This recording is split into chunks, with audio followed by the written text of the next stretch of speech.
For you personally, how have things gone? Great. Spring ball's been a good experience. I had a little broken finger, but besides that, we're been healthy.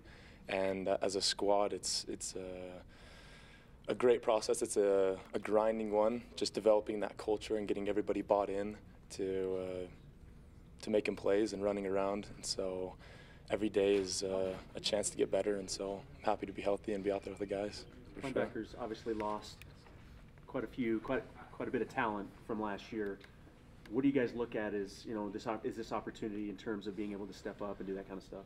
Right. I think the culture in that room and with BYU linebackers is that we don't look back to who's not there, but we develop our younger guys, and we're only as good as that last guy in the room. And so if we're all building together and putting in extra time to develop the young guys, the older guys are going to be pushed and brought to a new level and playing to their best. Guys will be back. I mean, we're going to miss Zach's out, but the other guys will be back, and we're going to have a lot of fun this year. A lot of good guys. Is that, I mean, if there could be any silver lining from all of the injuries and everything last year, is it the fact that a lot of the guys that you rely on this year did get time last year? Yeah, I think so. Last year was a little bit spread out. We didn't know going into the first game who was going to play out, and the rotation was it was hard to get just that fluidity into the game, get into a habit and stuff, because we had so many good guys. And so this year we've kind of established ourselves. Guys have filled roles and a little more comfortable that way, for sure. Talk about the outside guys, just what you see as far as what they're doing development-wise. Outside linebackers. Yeah. We've got a lot of talent, young guys, hopefully some injuries that will shake themselves out by fall with Troy Hines and things like that. But I mean, with Sione and Sai and Troy and Bronson moving down to the X or the end position, we've got a lot of speed, a lot of talent coming off the edge. So that makes it easier on us. If they can squeeze back to the middle, we'll be happy to clean things up. So what effect not having Harvey and Manoa in spring going to have on the unit as a whole? You know, we do a lot together. Just because they're not at practice, me and Maya and the other guys make it an important thing to bring them along, and we meet together so those guys can be a part of it, so the unit is not separated and they're not losing time. They're putting in extra work as well, and we trust that when they come back and fall, that they're going to be ready to go with us. How do you think the defense is handling itself against the offense right now? We've got a lot of young guys stepping up. That's what spring ball is all about. And so the last couple of days we've stepped up, and it's been a battle. We've had some big stops, guys making plays. Initially it was the offense that was more in motion and had things going, but that's typically how spring ball goes.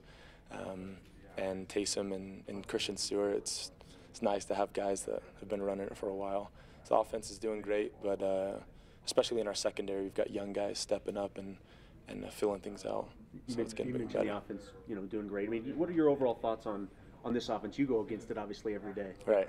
The scheme that they have and how they attack your weaknesses in every defense makes it tough. So every look that we give, we have to disguise a lot. We have to change things up, because Taysom and Christian are really good at seeing our shifts and our vulnerabilities, and it's about us just adjusting and making plays off that. Does that make it particularly rewarding when you get the picks? Because the defense has gotten a number of interceptions. It's true. That we've seen. So. It's true. That does make it rewarding, because you got experienced quarterbacks. Yeah, guys just being in the right spot and making plays. I've got to be proud about that. Have you seen a difference having Bronco taking over the defense this season? It's the same defense. Coach Howell had the same calls, same mindset, and same energy. I think the difference is just guys playing for Bronco, and I think it's the same thing. It's just we had to make the choice. I don't think the coaching change is the big difference. It's just guys need to buy in and trust what we got going on. And I think this year's you're gonna see a difference come fall. A lot of your teammates, when asked that question, have all said that they've noticed more accountability. What do you think? What are your teammates talking about? I mean, have you seen that as well? Yeah, for sure. It's obviously Bronco is famous for that. He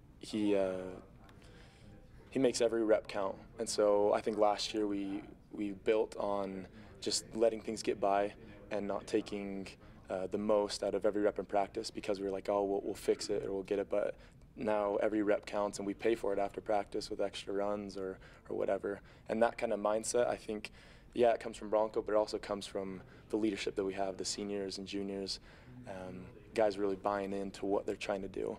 And that was the difference. Is I don't think that was the leadership in last year's crew had that same type of desire to fully buy into the program and that kind of defense.